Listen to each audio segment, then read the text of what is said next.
You never really forget the moment your whole world flips upside down. Mine came with the sting of a stranger's hand across my face. It wasn't just any stranger. It was Brandon, the so-called alpha lover of my wife, Jessica. Imagine this. I'm standing in my own damn living room, the place where I've paid every bill, fixed every leaking pipe, and built every piece of furniture with my own hands. My kids, Emily and Jason, are sitting on the couch with wide eyes like they've just walked into a nightmare. And then whack. Brandon's palm smacks across my cheek, echoing like a gunshot.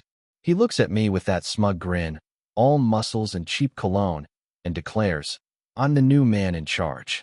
The room goes quiet, except for the sound of my little girl whimpering. My wife doesn't rush to my defense. She doesn't cry out or tell him to stop. No. Jessica just folds her arms, smirks, and watches me like I'm some pathetic fool who finally got put in his place. That was the moment I knew the woman I thought I loved was long gone. But here's the thing about me. I'm not built to be anyone's doormat. Brandon thought that slap was the end of me, but it was only the beginning. 5 minutes later, paramedics were dragging his sorry ass out of my house, and he'd learned a painful lesson he'll never forget. I'll tell you how it all went down, but first you need to understand something. Betrayal doesn't just crash into your life overnight. It builds up like cracks in a wall, small at first, invisible almost. Then one day, the whole damn house comes crumbling down. Looking back, I should have seen it coming. The late nights, the sudden business trips, the constant lies about being too tired. Jessica thought she was slick, but her mask was slipping long before Brandon ever walked into my home. That night, though, that slap, that's where my story starts. It was the spark, the explosion, the final straw that made me see her for what she really was. A lying, selfish, cold-hearted bitch who didn't care if she burned her family to the ground just to feel wanted by another man. I didn't want to believe it at first. Even as Brandon puffed out his chest like a peacock, even as Jessica leaned against the wall with that smirk that cut deeper than the slap itself, I wanted to believe this was some twisted misunderstanding. But when a man claims your house as his kingdom in front of your kids, and your wife just lets him, there's no misunderstanding left. There's just truth. Ugly, dirty truth staring you in the face. My fists itched. My blood boiled. But more than that, my heart shattered into 1,000 jagged pieces. Because it wasn't just the slap. It wasn't even just Brandon. It was the realization that Jessica, the woman I married, the mother of my children, had betrayed me in the cruelest way possible. And she wasn't sorry. Not even close. When the paramedics finally carried Brandon out, groaning and broken, Jessica's reaction wasn't fear or regret. No, she glared at me like I was the villain. "You've ruined everything," she hissed, as if I hadn't just defended myself in my own house. That's when I knew I wasn't dealing with the woman I married anymore. I was living with a stranger, and worse, that stranger despised me. And yet, here's the twisted part. In that moment, as my kids clung to me, terrified, as my cheeks still burned from that slap, I realized something deep down. This wasn't the end. This was the beginning. The discovery of betrayal doesn't kill you. It wakes you the hell up. You want to know how a man finds out his wife is cheating? It's not from the slap. That was just the show. The real discovery is in the details, the slow poisoning of trust, the lies that rot a marriage from the inside. But don't worry. I'll take you through every step, every twisted lie, every excuse Jessica threw at me. Because betrayal isn't just about the act. It's about the story leading up to it. And mine is one you won't forget. After that slap, after Brandon's pathetic whimpering while the paramedics strapped him down, my head was spinning like I'd been shoved off a cliff. But here's the truth. Deep down, I already knew something was off.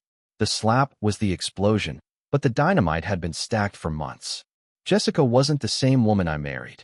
I remember when she used to laugh at my dumb jokes, when she couldn't fall asleep unless her head was on my chest. Then, out of nowhere, she started pulling away. At first, it was subtle, working late, girls' nights out, her phone glued to her hand like it was a part of her body. She'd walk into another room to take a call. If I asked who it was, she'd snap, "Why are you so paranoid?" Classic gaslighting. One night, I stayed up waiting for her. She'd said she was at dinner with her coworker, Megan. The clock hit midnight. Then one. No Jessica. Finally, around 2 in the morning, She stumbled in with smeared lipstick and a story so full of holes it was basically Swiss cheese. Megan and I lost track of time. She slurred, tossing her heels by the door. Problem was, Megan had called earlier that night to ask if Jessica was with me. She hadn't seen her since lunch. That was the first time I felt the knife of betrayal slide between my ribs. I started noticing everything after that. The way she dressed up to run errands. The sudden gym membership when she hated exercise. The mysterious receipts in her purse, expensive dinners, hotel rooms, even lingerie she never wore for me. When I confronted her with small things, she always had some slick excuse. "You're imagining things," she'd snap. "You don't trust me? Maybe you're the problem." But the biggest giveaway? Her phone. One afternoon, she left it charging in the kitchen while she showered. Normally, that thing was locked tighter than Fort Knox. But that day, by some stroke of fate, it was wide open. My hands shook as I picked it up, because part of me didn't want to know. But curiosity is a cruel master. And there it was. Text after text with Brandon. "Can't wait to feel you again. Last night was incredible. He'll never find out." My stomach turned. Screenshots burned into my eyes. Her sending pictures I'd never seen before. Pictures no husband should have to see of his wife. She wasn't just cheating, she was living a double life. I stood there for 10 minutes, frozen, while the shower ran upstairs. Every message was another dagger to the chest. My hands went cold, my throat dry. I wanted to scream, but instead I just set the phone back down like it was radioactive and sat at the table staring into nothing. When she walked into the kitchen, towel wrapped around her, hair dripping, she gave me that fake smile and kissed my cheek. "Hey, babe," she said, as if she hadn't just destroyed me behind my back. That's when I realized the worst part wasn't the affair itself. It was how easily she lied, how natural it came to her. She wasn't just unfaithful, she was a professional at betrayal. I didn't confront her right away. I let the anger simmer, let it boil into something sharp. Because when you discover the person you love most is betraying you, you don't explode immediately. You collect evidence, you plan, you prepare. And I was preparing for the day I'd finally corner her.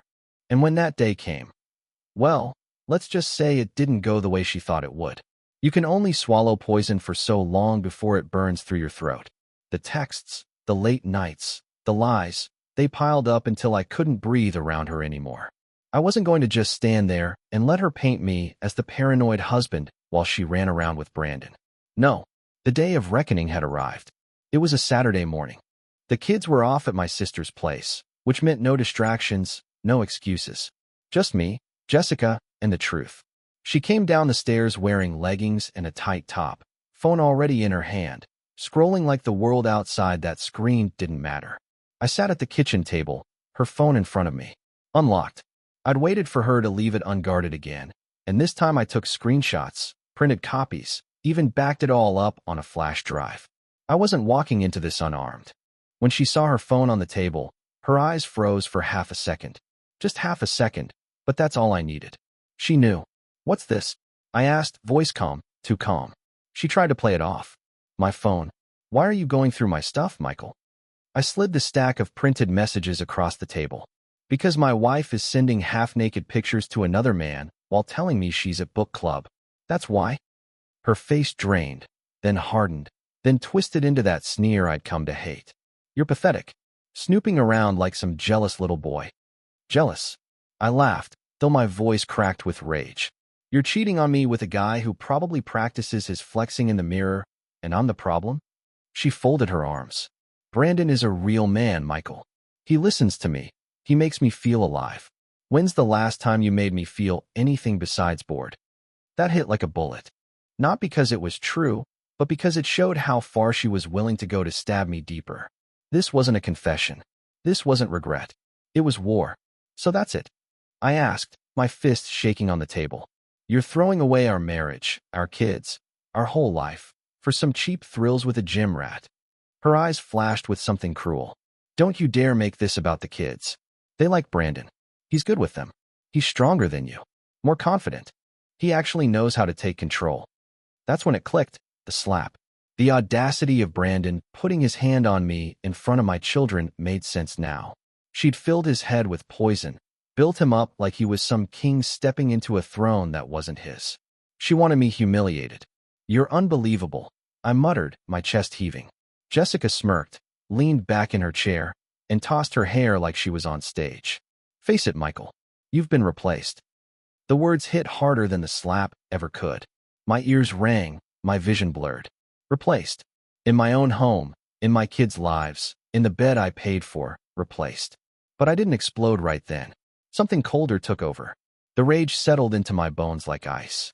If you think this ends with me stepping aside, you don't know me at all, I told her. She laughed, a sharp, mocking sound. What are you going to do? Cry? Call your mommy? Brandon already showed you who the man of this house is. I leaned across the table, eyes locked on hers. Brandon's lesson is coming. And when it arrives, you'll both wish you never tested me. Her smile faltered for the first time. Just a flicker. But I saw it. The crack in her armor. The confrontation wasn't over. Not even close. This was just the opening round. After the confrontation, silence filled the house like a curse. Jessica stormed off upstairs, slamming the bedroom door so hard a picture fell from the wall. I just sat there at the kitchen table, staring at the pile of printed messages, my hands trembling like I'd been through a war. In a way, I had. That's the thing about betrayal. It doesn't just break your heart. It infects every part of you. It twists your stomach. It clouds your mind.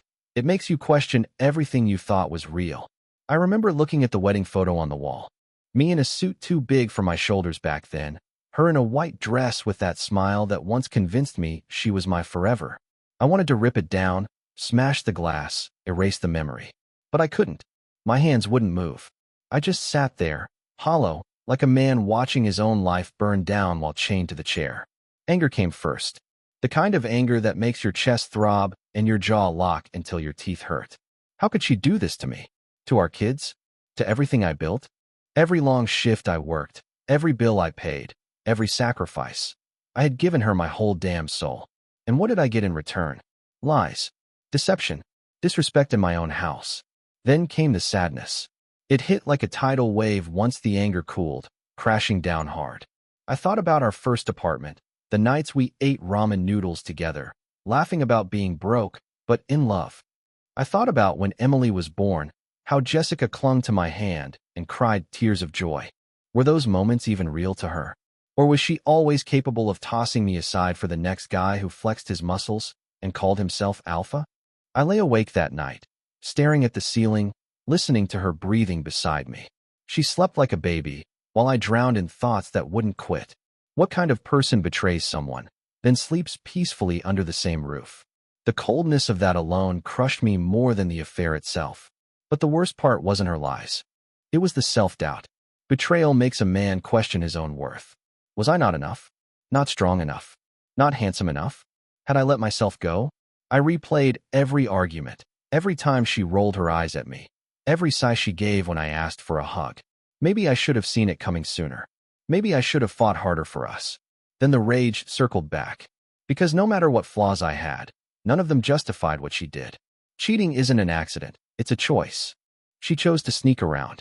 She chose to lie to my face, to involve Brandon in my kids' lives, to let another man slap me in my own house. That wasn't weakness. That was cruelty.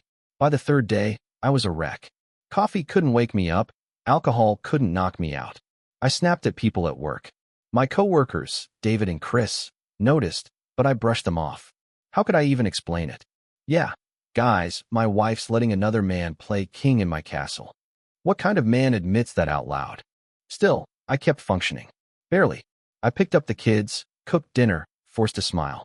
But inside, I was crumbling. Emily looked at me one night, her big eyes full of worry, and asked, "Daddy, are you sad?" I told her no. I lied, just like her mother. That crushed me even more. But here's the thing. Pain is fuel. Betrayal is fire. And when a man has nothing left to lose, he becomes dangerous. I was hurt, yes. I was broken, yes. But I wasn't finished. Jessica thought she'd replaced me. Brandon thought he'd humiliated me. They had no idea what kind of storm was brewing inside. Because while betrayal destroys trust, it also forges steel. And I was about to sharpen myself into a weapon neither of them would see coming. When a man stands at the edge of betrayal, there are only three roads: fight, flee, or burn the whole damn thing down. For days, I walked between them, torn apart, trying to figure out which one was mine. The practical side of me screamed divorce. Hire a lawyer, cut her out, get custody of Emily and Jason, and start over. Clean break. But the father in me hesitated. Divorce meant dragging my kids through courtrooms, exposing them to their mother's filth. Did I really want them to know the details of what their mom was doing behind closed doors? Kids don't deserve that. Then came the darker thought. Revenge. Not just leaving her, but making her pay. Brandon too. My fists itched whenever I replayed that slap in my head. His smirk, Jessica's smirk, they fused together into one image that haunted me at night. They thought they'd beaten me, humiliated me. Part of me wanted to make them regret ever crossing paths with me. But there was another road too.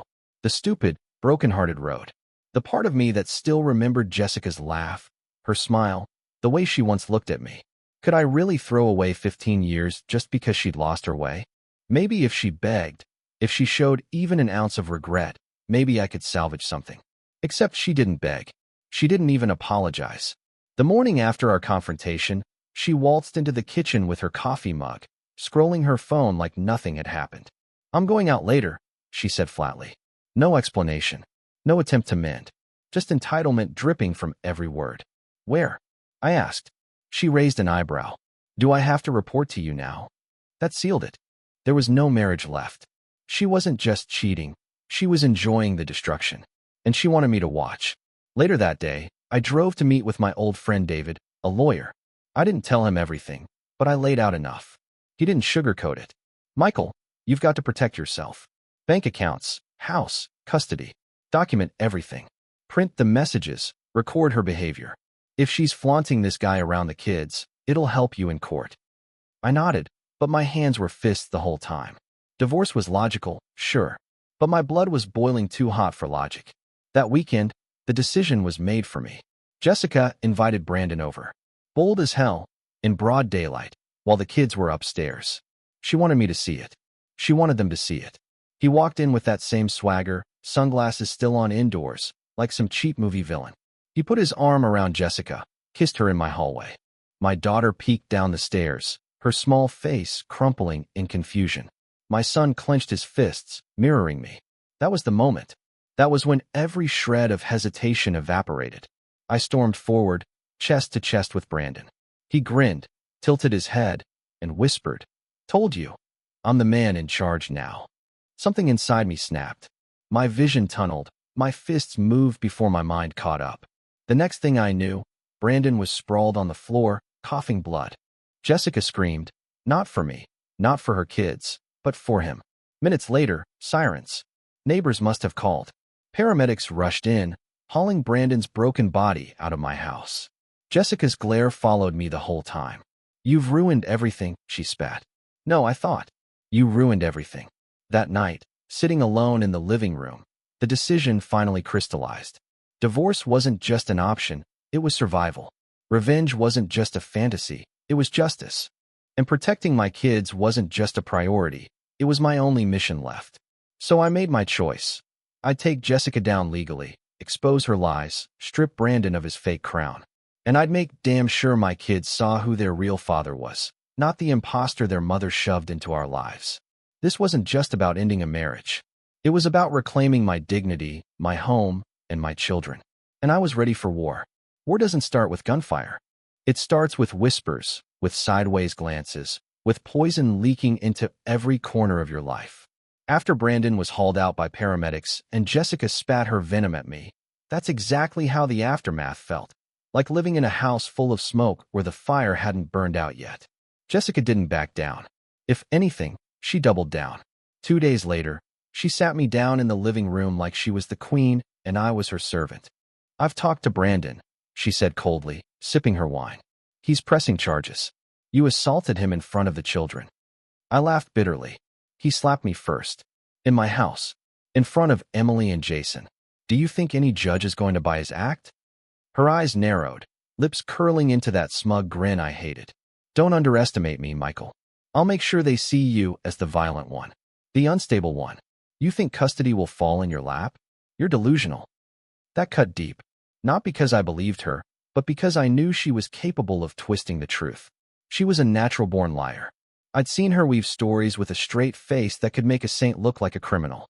The very next week, the games began. She whispered things to neighbors. Suddenly, Mrs. Anderson across the street wouldn't meet my eyes. I overheard Jessica on the phone with her mother, crying crocodile tears. "I don't know what's happened to him, Mom. He's just angry all the time. I'm scared." Scared. The same woman who invited her lover into my home, who smirked when I bled, now painting herself as the victim. Even the kids weren't safe from her poison. I caught her telling Emily, "Daddy doesn't understand Mommy's feelings. Brandon does." Jason, only 10, told me one night, "Mom says you don't love her anymore. That's why she's with Brandon." My heart cracked in half hearing my son repeat her filth like it was gospel. I wanted to scream. I wanted to storm into her room and tear apart every lie. But I forced myself to stay cold, calculating. David, my lawyer friend, reminded me, emotion loses in court. Evidence wins. Stay steady, document everything. So I did.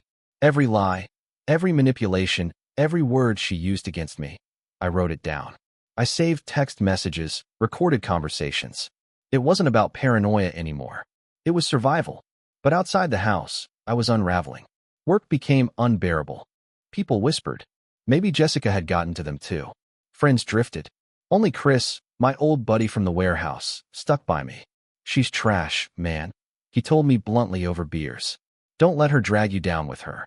Take the kids and walk." Easy to say, hard to live. Because every night I came home, Jessica flaunted her betrayal like a trophy. Brandon wasn't gone long. Within 2 weeks he was back, bandaged, limping, but grinning like he owned the place. They didn't hide it anymore. He ate at my table. He kissed her in my kitchen. My kids sat there confused, torn between two worlds, while Jessica smirked at me like she was daring me to explode again. And maybe that was her plan, to push me until I snapped, so she could call me unstable in court. But I didn't give her the satisfaction. Not this time. I swallowed the fire, channeled it into cold strategy. One night, as I tucked Emily into bed, she whispered, "Daddy, are you going to leave us?" That was the moment my resolve hardened into steel. "No, baby," I told her, brushing her hair back. "I'll never leave you. No matter what Mommy says. You're my world." And I meant it. Jessica wanted to play games. Fine. I'd play. But I'd play smarter. Because this wasn't just about a broken marriage anymore. This was about war for my children's future. And I wasn't going to lose. A man can only live in hell for so long before he decides whether to stay burning or crawl out through the fire. For weeks, I played Jessica's game. Her lies, her manipulation, her smug little victories with Brandon by her side. But inside, I was sharpening myself, waiting for the right strike. The final decision came to me one night at the lawyer's office. David laid everything out on the table: bank records, screenshots, witness statements.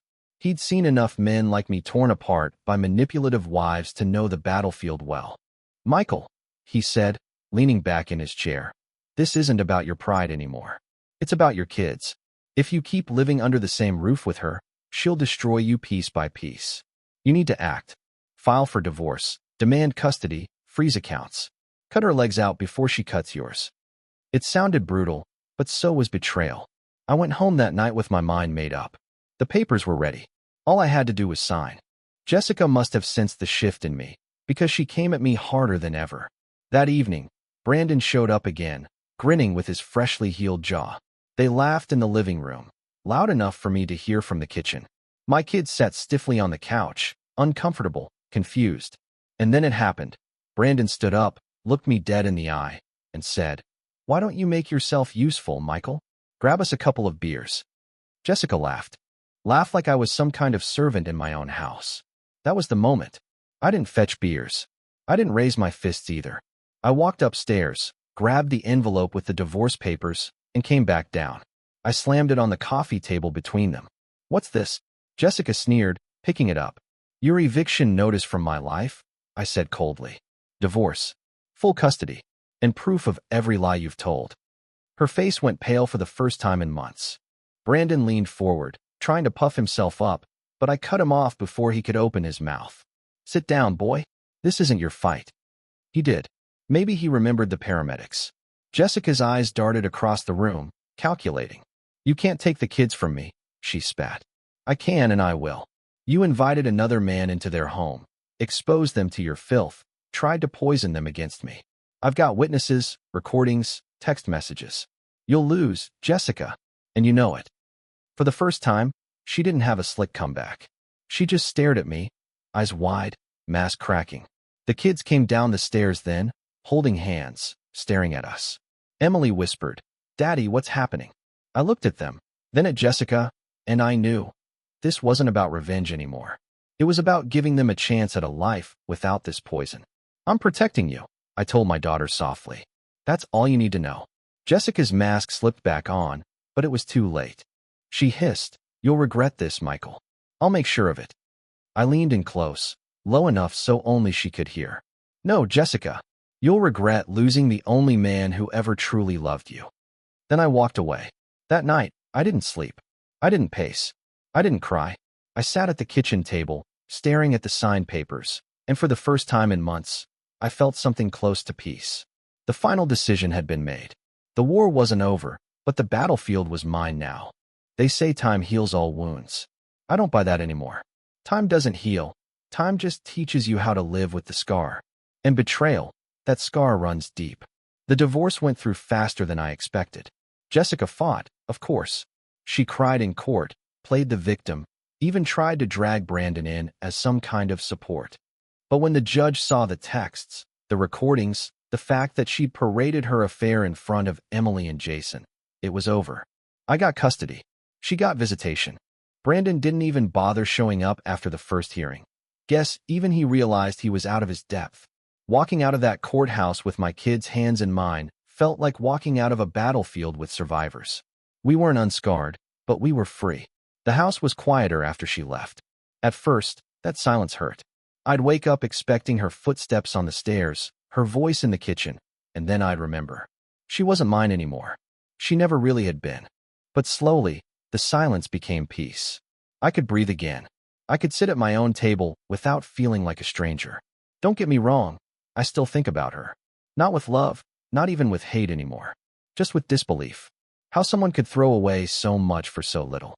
She had a family, stability, love, loyalty, and she traded it for Brandon, a man who thought slapping another father in front of his kids made him alpha. Last I heard, they were on and off, mostly off. Makes sense. Two people built on lies can't stand on solid ground. But me? I started rebuilding. It wasn't easy. Nights were hard. Loneliness crept in like a thief. But every time Emily hugged me, every time Jason asked me to play catch, I remembered why I was fighting. They needed a father who stood tall, even when the world tried to break him. And I'll tell you this, betrayal changes a man. It strips away the illusions. You stop believing in fairy tales. You start seeing people for what they really are, not what you wish they'd be. It's a bitter gift, but a gift all the same. So what did I learn? First, if something feels wrong, trust your gut. Don't let gaslighting blind you. Jessica had me questioning my own sanity while she was sneaking off with Brandon. Never again. Second, evidence is power. In love, we trust words. In war, we need proof. If you ever find yourself in my shoes, don't waste time screaming. Document everything. Protect yourself. Third, don't lose yourself in revenge. Believe me, I wanted to. I wanted to bury Brandon 6 feet deep. But in the end, what mattered wasn't revenge, it was my kids. They didn't need a father behind bars. They needed a father at home. And finally, betrayal doesn't define you. It feels like it will. It feels like you'll never be more than the man who was cheated on. But you're more. You survive. You rise. You build again. If some man out there is reading this in the middle of his own storm, hear me. Don't beg her. Don't try to compete with the man she's sneaking off with. Don't let her rewrite the story to make you the villain. Stand firm. Protect your children. Protect your dignity. And when the smoke clears, walk out with your head high. Because here's the truth. Being betrayed doesn't make you weak. Staying after betrayal does. As for me, my story isn't about Jessica anymore. It's about Emily and Jason. About rebuilding a life where laughter is real, where love isn't a lie, where no man walks into my house claiming he's the new man in charge. That chapter is closed. The scar remains. But scars aren't shameful. They're proof that you survived. And I did more than survive. I won.